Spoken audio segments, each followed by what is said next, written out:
paborito. Ang susunod na programa ay rated GP. GP? Ano yun? Garantisadong pampaborito! Mga nakalap na impormasyon, balita sa taong bayan, pagsiyasat sa mga kwentong may pinanggagalingan, paghimay ng mga isyu at detalye na bumubuo ng pampublikong usapin, eksaktong impormasyon, detalyadong balita, komprehensibong diskursyon ng mga isyu at mga matalinong paghimay sa mga usapin. Ito ang Aligwas Pangasinan Ilocano. Balita, talakayan at serbisyo publiko sa radyo. Aligwas Pangasinan Ilocano. Samahan ang maestro ng balita at impormasyon na si Jonathan Ortega. Aligwas Pangasinan Ilocano. Lunes hanggang Biyernes, alas 5 hanggang alas 6:30 ng gabi. Dito lamang sa DWJE 88.1 FM. Radyo Pangasinan. Aligwas Pangasinan Ilocano. Narito na si kapaboritong Jonathan Ortega. Maligwas ang araw Pangasinan! Muli po nagbabalik ang programang maghahatid po sa inyo ng mga importanteng impormasyon at mga maiinit na balita at issue na dito nyo po maririnig sa programang API. Aligwas Pangasinan Ilocano.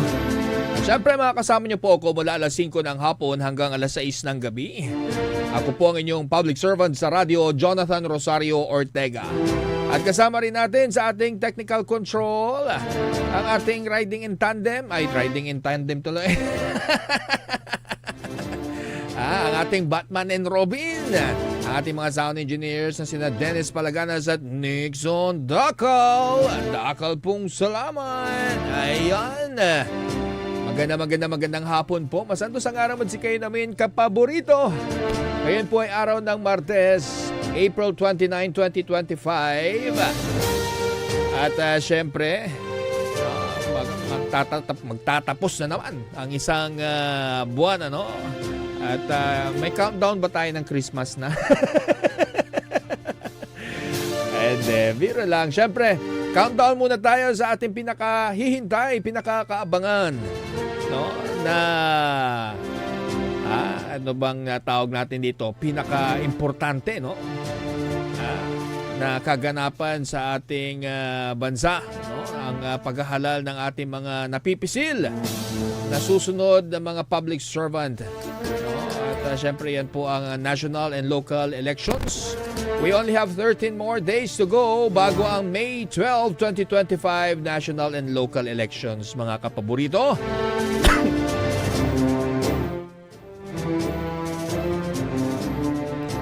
May UFO.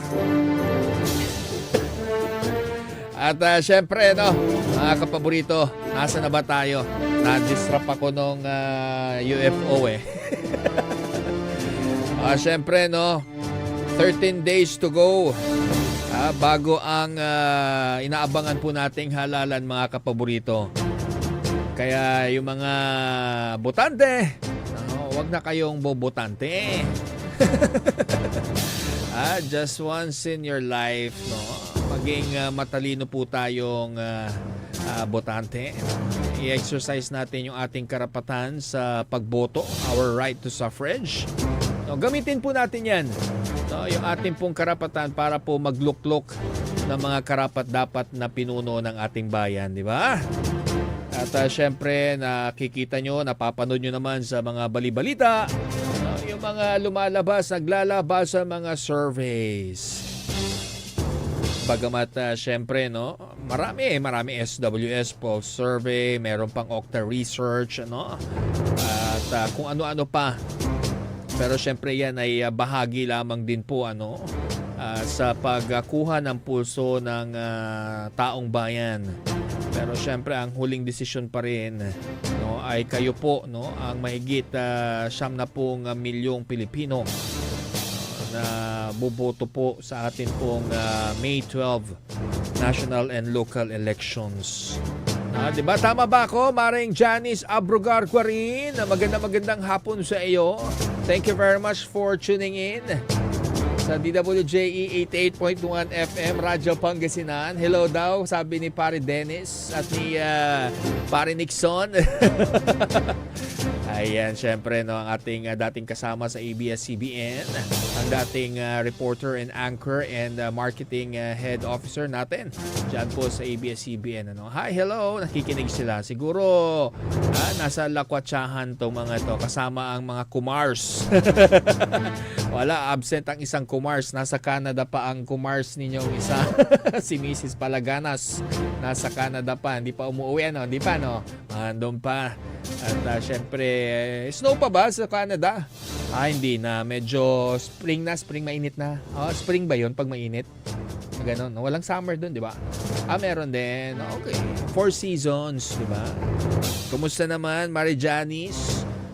At na-miss natin yung Kapamilya Caravan. Di ba, magkakaroon tayo ng Kapaborito Caravan. Abangan ninyo si paring Dennis at si paring Nixon. Ayan ang mga best dancers namin tuwing Christmas party. Totoo naman, di ba? Lalo ang TOC boys, ang engineering, talagang hindi rin papatalo ang mga yan. At syempre mga kapaborito, kaninang alas 2 ng hapon, nakapagtala po tayo ng napakainit na heat index. Ano ba itong heat index? No? Inuulit ko po, ito po yung init ng panahon na nararamdaman po ng ating katawan. Hindi po yan yung atmospheric temperature. Pumatak po sa 47 degrees Celsius. Ayon po yan sa Pag-asa dito po sa Dagupan City Station. No? At napakainit, nakakapaso yung 47 degrees Celsius. Kaya naman pala kahit tayo ay naka-electric fan sa bahay kanina, talagang tumatagaktak din po ang ating pawis. Kaya kailangang maligo para hindi umasim. Importante rin syempre after nyong maligo, no? You always have to pat dry yung inyo pong katawan. Huwag nyo hahayaang basa yung katawan ninyo at matutuyo lang. At syempre pag ganitong tag-init mga kapaborito, usong-uso dyan ang BO.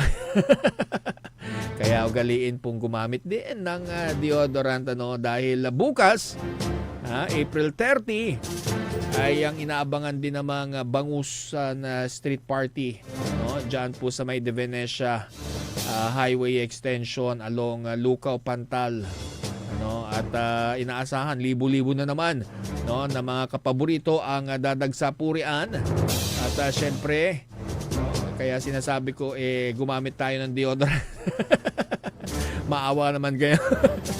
At syempre yung mga gamit po ninyo, pakakaingatan po ninyo, maging yung mga sasakyan po ninyo, ay ingat-ingatan po ninyo dahil para hindi po kayo mabiktima ng mga basag kotse gang. Huwag po tayo mag-iiwan ng mga importanteng kagamitan o mga gamit tulad ng mga cellphone. At huwag din kayo mag-iiwan kapaborito yung mga power bank. Yung mga power bank, ano pa ba, yung mga portable na electric fan, may mga battery cell po yan sa loob. Huwag po nating iiwan yan sa loob ng sasakyan. Pwede po yan mag-cause ng sunog. Pag nasobrahan yung init sa loob ng sasakyan, pwede pong mag-cause ng sunog yan. At para hindi na natin pagsisihan yung mga electronic gadgets, huwag po kayo mag-iiwan doon sa mga sasakyan na inaasahang mabababad sa sobrang tindi ng init ng araw. Importante po yan. Para syempre, alam nyo naman, yung ating mga sasakyan, isa yan sa mga iniingatan po ninyong mga assets, di ba?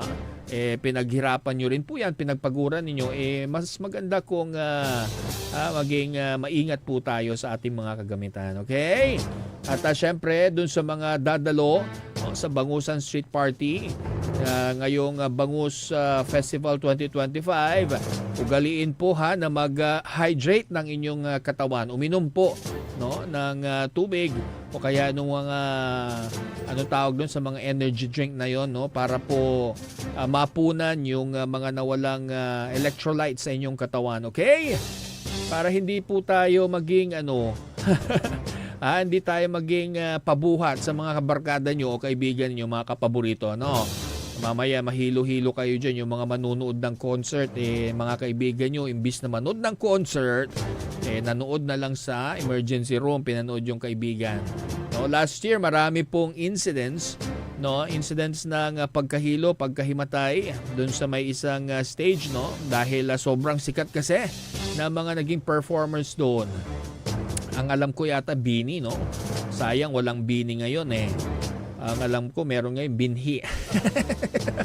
Pero ang Bini yata nasa may Urdaneta somewhere doon, no? 2 days yata sila magpe-perform. At syempre, Bangus Festival na naman, nakakamiss. No, nakakamiss itong Bangus Festival dahil pag ganito mga panahon, busy-busy po tayo. No, nagsasagawa ng public service activity. Usually yan, mga medical mission, medical, dental, optical mission. Tapos pag summer, lingkod ka pamilya naman, no? Mga tuli. At kung ano-ano pang serbisyo publiko. At syempre, meron ding mga entertainment. No? Yung ating kapamilya Caravan kung saan ini-invite natin noon yung mga artista po mula sa ABS-CBN. No? Kaya nakakamiss. No? Nakakamiss po yung mga panahon na yon. At bagamat ngayon medyo syempre hindi na tayo bata. No? Medyo antako timalaad putang. Ikaw, dat kaya mo pa ba yung ganyang kainit?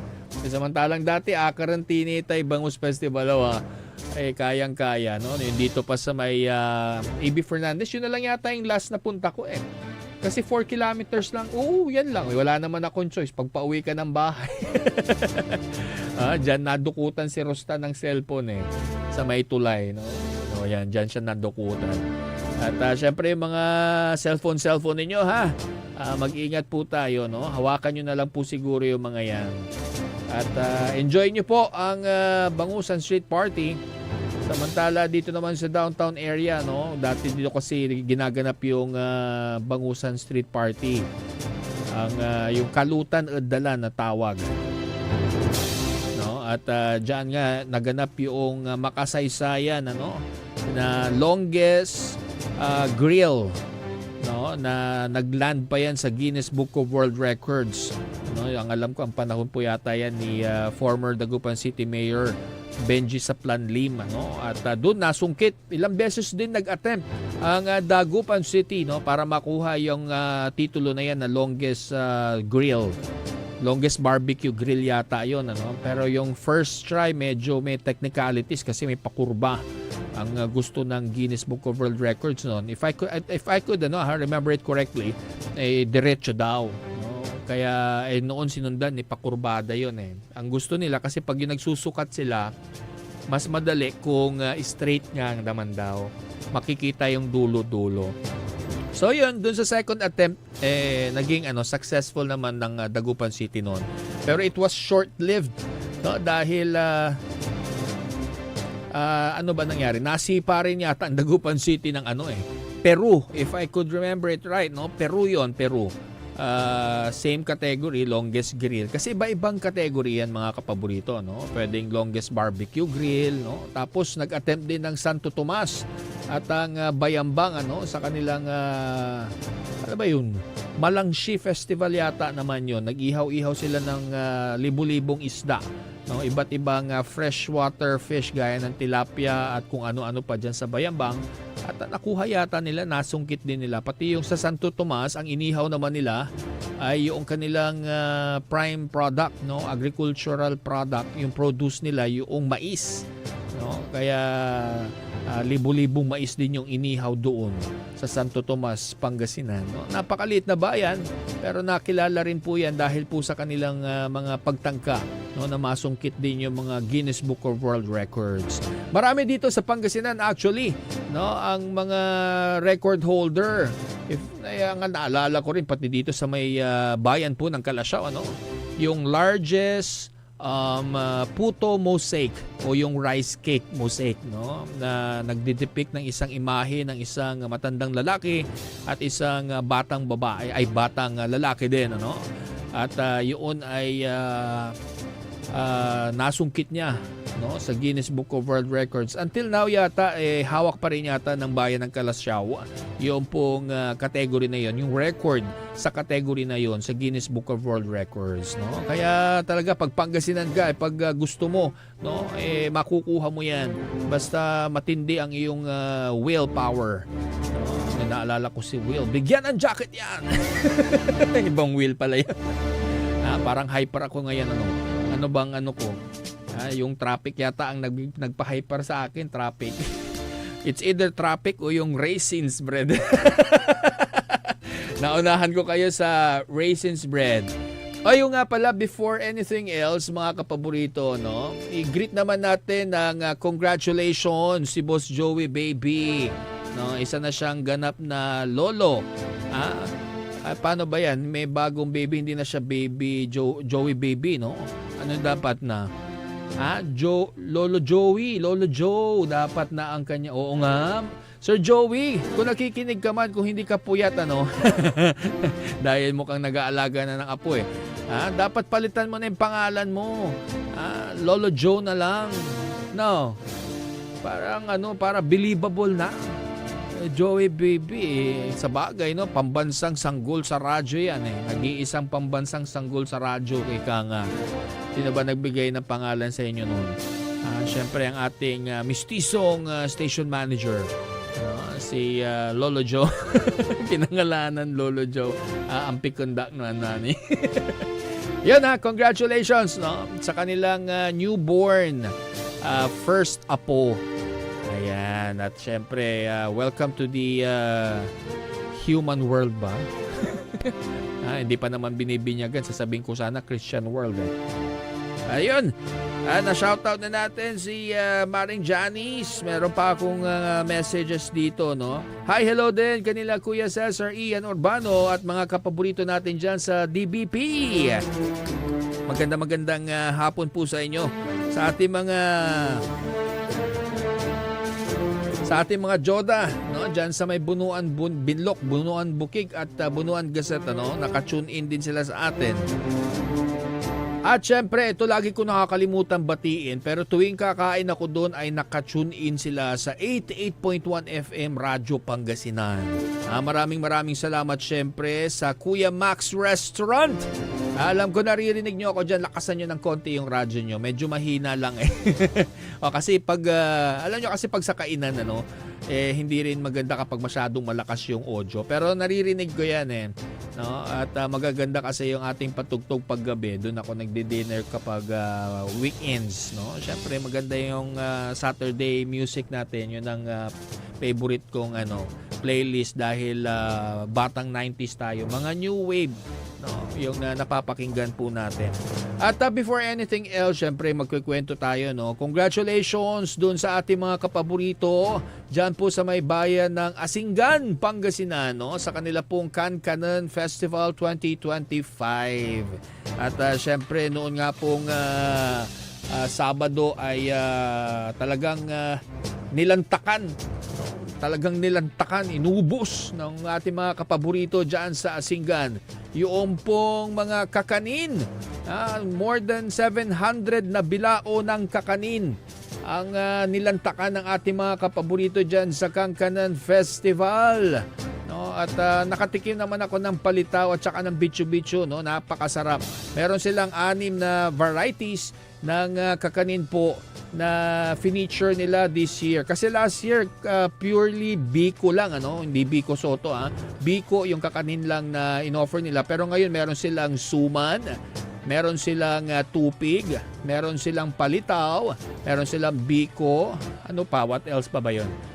Meron silang puto, no? Ano pa ba?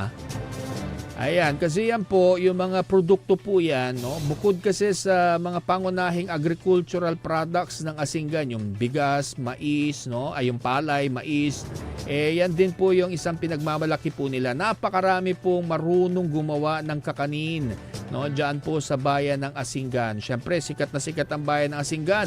Nakilala ang bayan ng Asinggan dahil yan po ang bayan po ng ating dating Pangulo na si Fidel Valdez Ramos.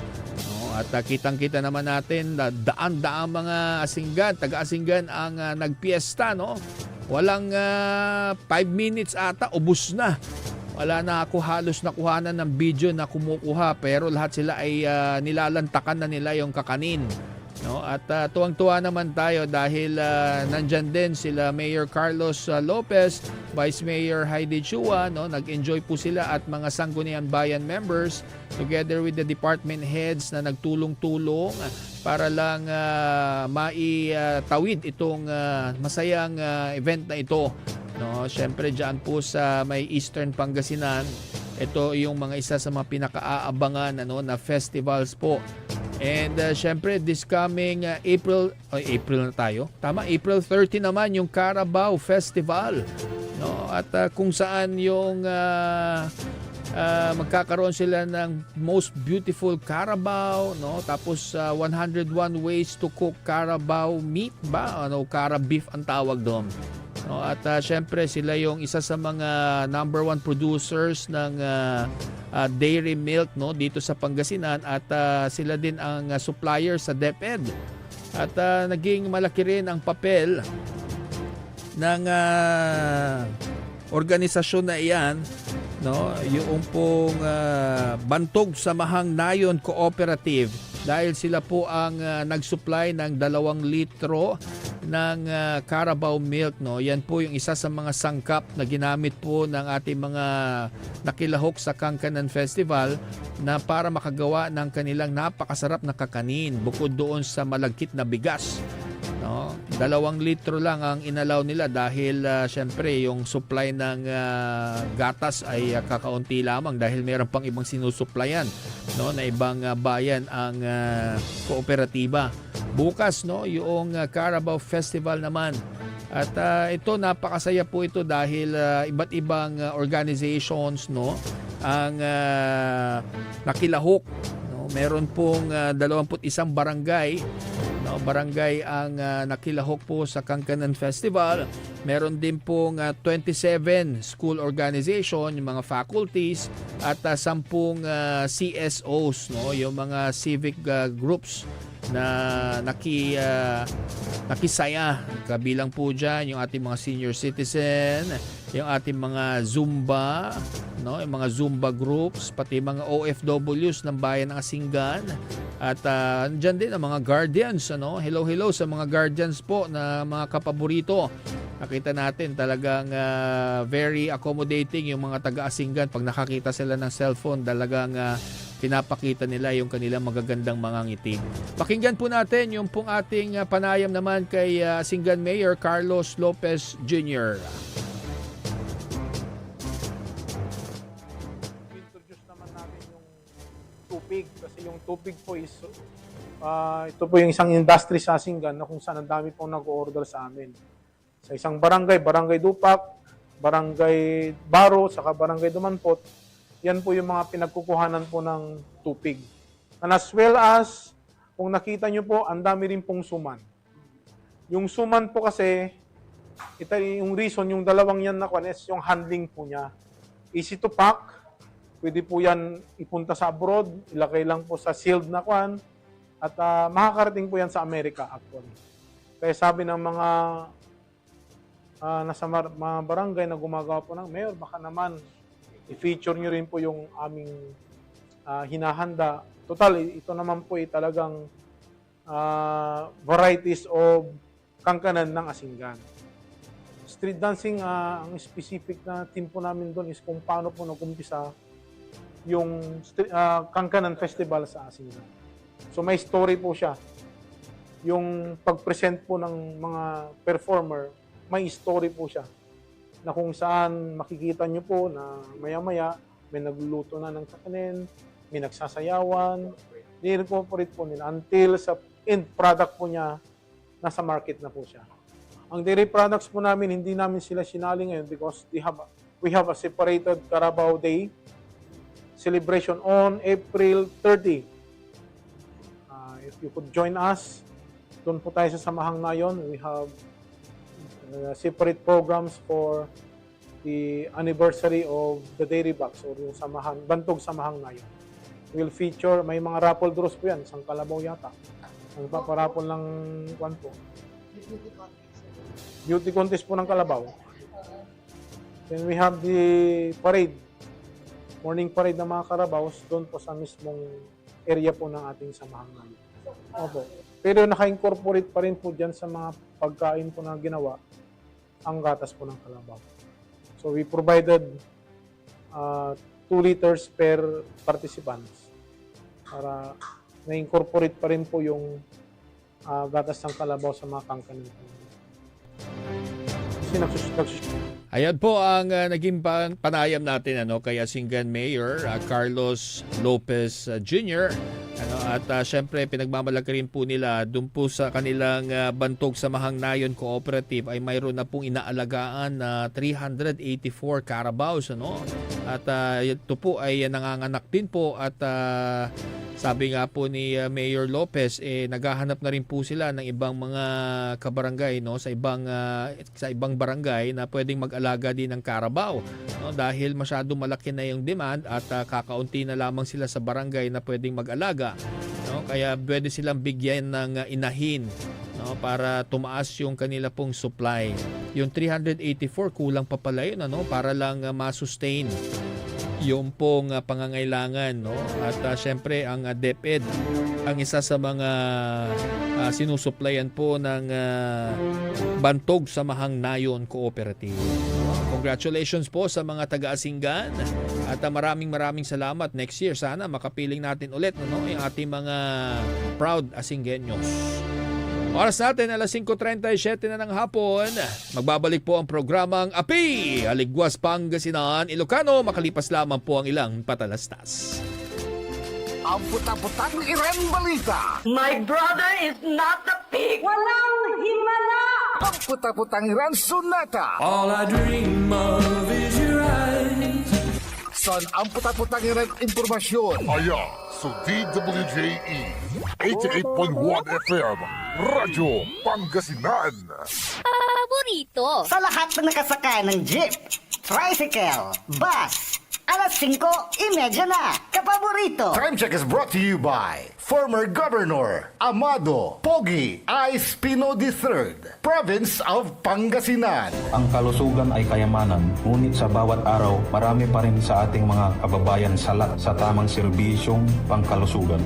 Karapatan ng bawat mamamayan sa Mangaldan ang mamuhay ng malusog at walang pangamba. Tayo ang solusyon. Suportahan natin ang mga programang pangkalusugan mula sa libreng gamot, serbisyong medikal hanggang sa mas maraming tulong kung may problema sa ospital.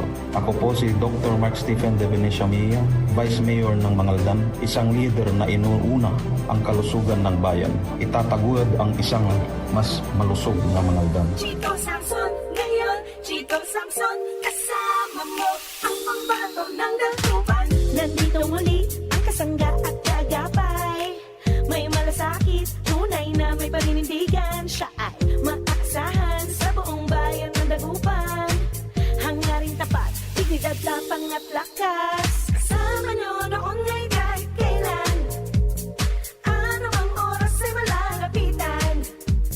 Mga suliranin na malulunasan. Feel mo, gets mo, Chito Samson, ibalik sa konseho.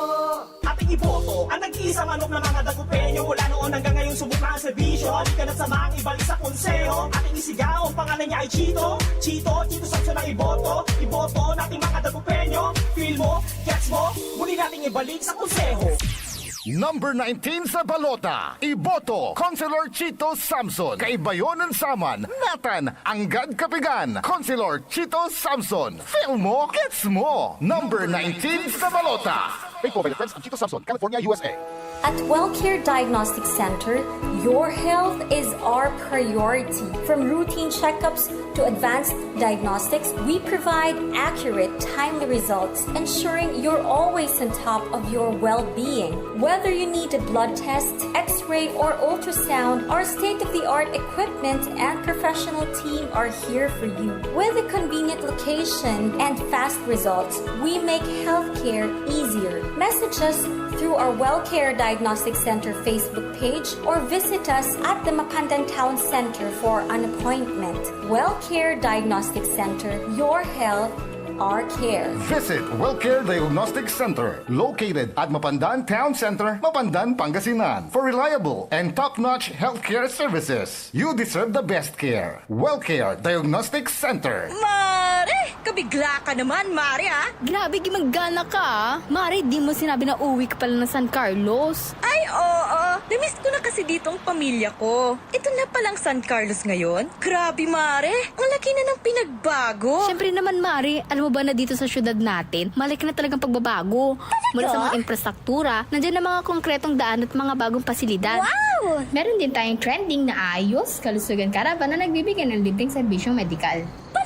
Balita na! Saka, nandiyan din ang mga programang pag-agrikultura para sa ating mga magsasaka. Ay, wow! At higit sa lahat, Maria, ang pagpapanatili ng peace and order ng ating syudad. Perfect! Di lang yan, binibigyan din ng halaga ang kapakanan ng lahat ng tao at pantay na karapatan sa mga serbisyo ng gobyerno. Grabe, Mare! Ang bongga na talaga ng San Carlos. Parang ayoko na bumalik sa ibang bansa.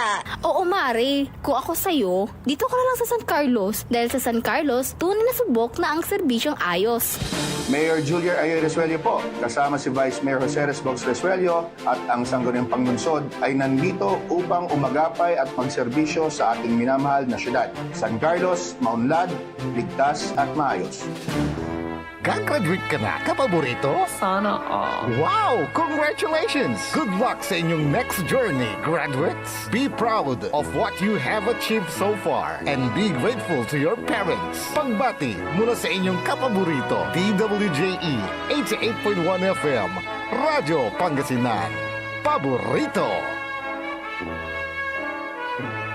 Paborito ng kabataan at matatanda.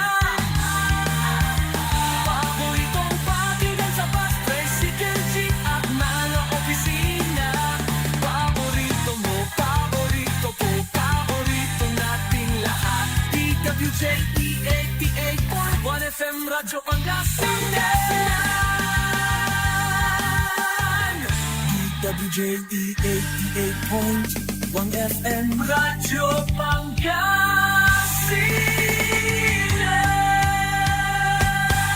Paborito. Narito na si kapaboritong Jonathan Ortega.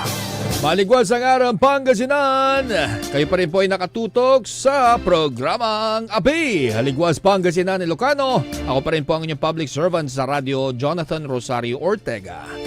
Samantala, narito po muna ang mga balitang dapat niyo pong malaman ngayong araw ng Martes.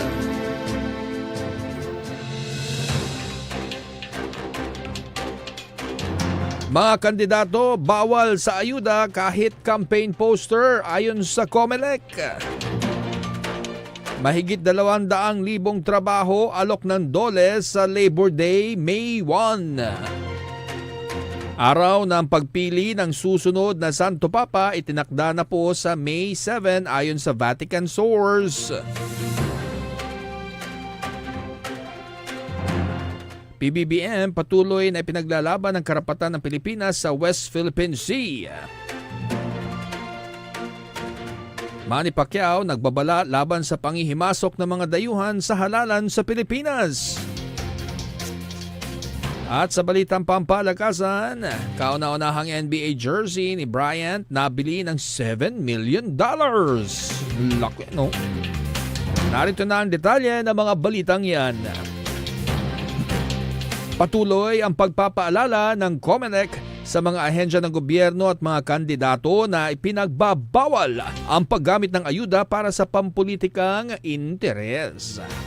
Sa panayam ng ating po mga kasama, binahagi po ni COMELEC spokesperson John Rex Laudianco na paulit-ulit ang pagpapaalala ng poll body sa mga limitasyon sa pagbibigay ng ayuda sa panahon ng halalan.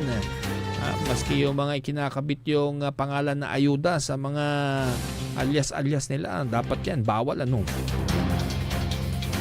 May kondisyon daw, no?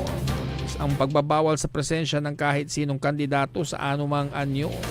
Ayon pa kay Laudianco, maaaring bawiin ng COMELEC ang mga grant kung mapatunayan ng paglabag at dalawang mabigat na kaso ang maaaring isampa laban sa mga kandidato. Ako, dapat nga naman dinig ko may mga kandidato na ang sinampahan ng reklamo sa COMELEC, lalo dito sa Pangasinan. I think magbibigay sila ng show cause order naman doon. Tabayanan natin yan. Bukas maganda makakausap natin sa COMELEC Region 1.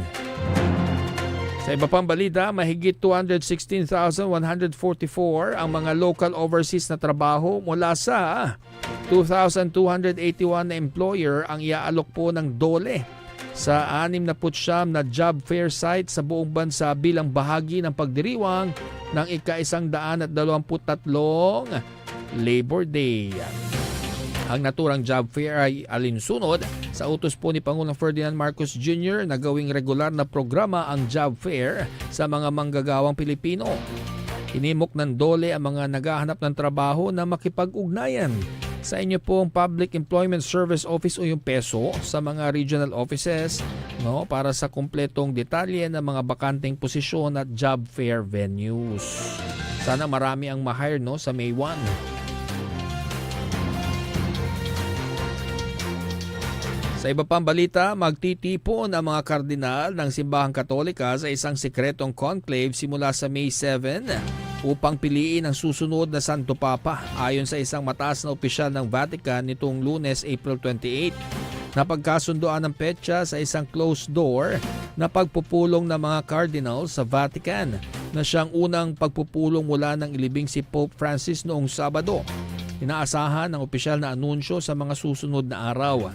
May kabuuang 135 cardinals mula sa iba't ibang bahagi ng mundo. Lahat ay nasa ilalim ng edad 80. Ang may karapatang bumoto lamang sa conclave upang italaga ang bagong pinuno ng Simbahang Katolika na may 1.4 billion members sa buong mundo. Dami, no?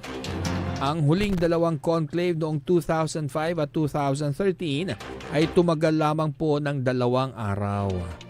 So kapag lumabas doon yung itim na usok doon sa may Sistine Chapel, ibig sabihin wala pang napiling Santo Papa. Kapag puti na yung usok, ibig sabihin noon ay mayroon ng official na nakakuha ng 2/3 vote ng 135 cardinals na boboto sa conclave para sa bagong Santo Papa. Sa iba pang balita, tiniyak naman ng Palasyo ng Malacanang ang patuloy at masigasig na pakikipaglaban ni Pangulong Ferdinand Marcos Jr. sa karapatan ng Pilipinas sa teritoryo at maritime rights nito sa West Philippine Sea. Pahayag po ito ni Palace Press Officer Claire Castro kasunod ng claim ng China na naokupahan na nito ang Sandy Cay, bagay na tinanggi ng Palasyo. Ayon kay Castro, mismong ang National Security Council ang nagsabing walang katotohanan ang naturang ulat. Binanggit din nito ang ginawang interagency maritime operation sa Sandy K1, K2 at K3. Git ni Castro, tuloy-tuloy ang pagprotekta sa lahat ng karapatan ng Pilipinas na naayon sa international law. Pero may paniniguro na ito ay para sa kapayapaan at katatagan ng rehiyon.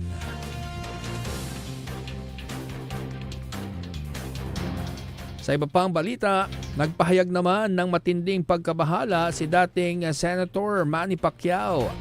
Kandidatong senador sa ilalim naman po ng Alyansa para sa Bagong Pilipinas Coalition ng administrasyon.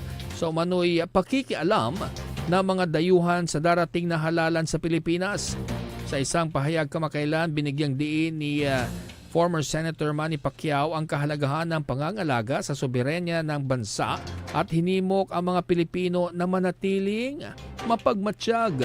Sinabi ni Pacquiao na hindi dapat hayaan na ang kinabukasan ng ating bansa ay diktahan ng mga dayuhang kapangyarihan.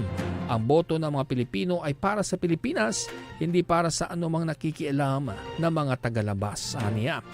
Inihalin tulad ni Pacquiao na kilala sa kanyang fighting spirit sa boxing ring ang kasalukuyang klima sa politika sa isang bagong uri ng labanan, ang kalayaan at kasarinlan ng ating bansa.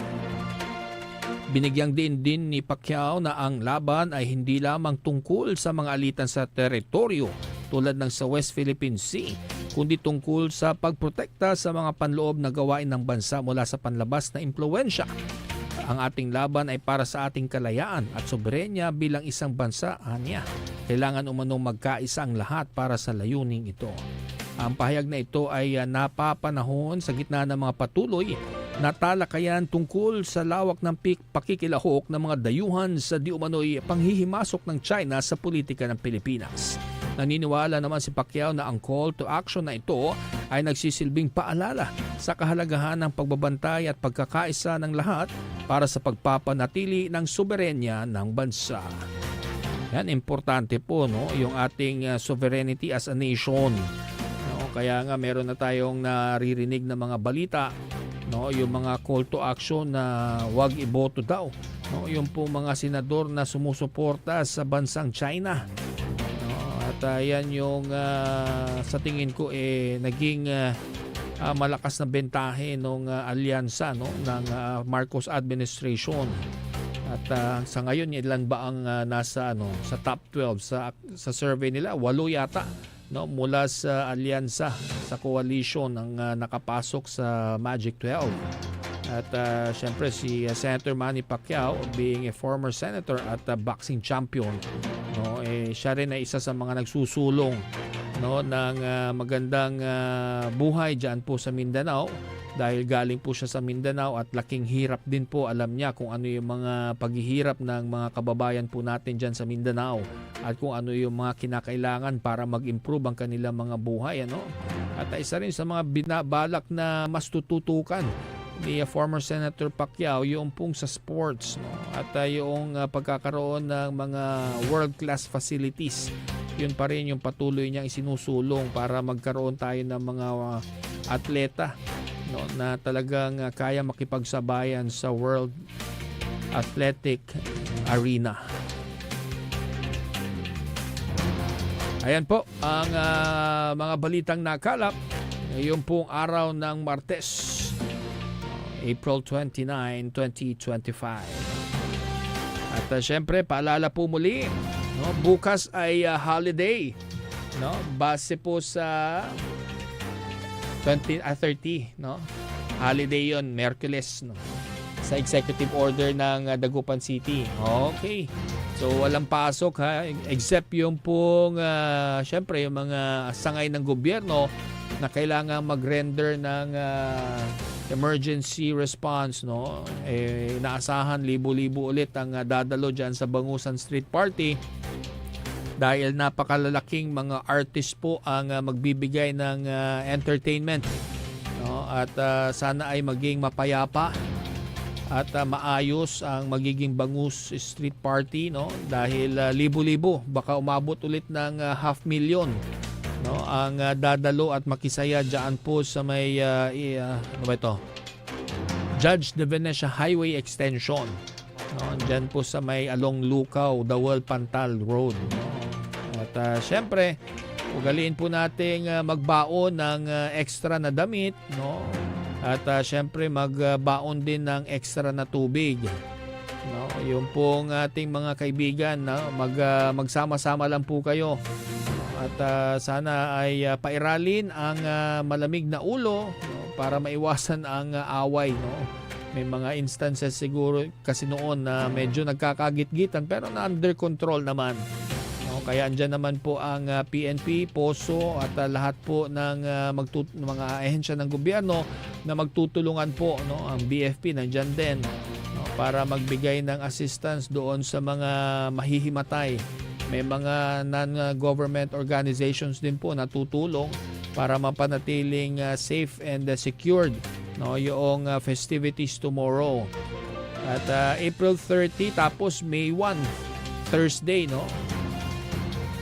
Tama ba? April, May, walang pasok, ano. Holiday din sa Huwebes, mga kapaborito. So yung mga magpupuyat, mapapagod ng April 30, medyo mahimbing yung tulog po ninyo. Si Dennis, manonood ka ba, Det? Hindi. Hindi pa ako nakasubok manood dyan. Parang gusto kong manood, ano, kung ano ba ang, ano. Kaso baka mamatayan ako ng kuko.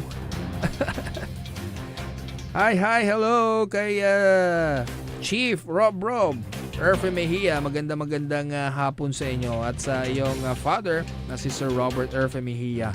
O yan, napakasarap ng pagkain dyan sa Mama Lols, no? Talagang pinagmamalaki ko yung mga pagkain dyan. Dahil lalo yung ham nila tuwing Pasko, talagang nauubusan sila dyan. Masarap kasi, no? Yung homemade ham po nila. Meron din chicken, merong pork, no? Iba't ibang klase. At sana lumaki na yung area ninyo. At syempre sa Gardenias. Thank you very much sa Gardenias. Ano ba ito? Maraming salamat sa inyo, dahil meron akong high fiber wheat raisin. Yan ang paborito ko. Hindi kasi ako mahilig magpalaman dahil ako ay pre-diabetic. No? At syempre oras natin alas 5:55 na po ng hapon. Bukas ingat-ingat po tayo, okay? Paalala lamang po doon sa mga dadalo, no? May mga rerouting na po, traffic rerouting, no? Antabayanan po ninyo. Puntahan nyo po yung Facebook page ng Poso, no? Para po mag-guide po kayo kung saan ng mga sakayan ng mga ruta ng mga jeep, mga pampublikong sasakyan. Okay. Bukas, kita-kita ulit. Ako po ang inyong public servant sa radyo, Jonathan Rosario Ortega. Ito po ang programang API, Aligwas, Pangasinan, Ilocano. Nagsasabing maraming salamat at magandang hapon, kapaborito.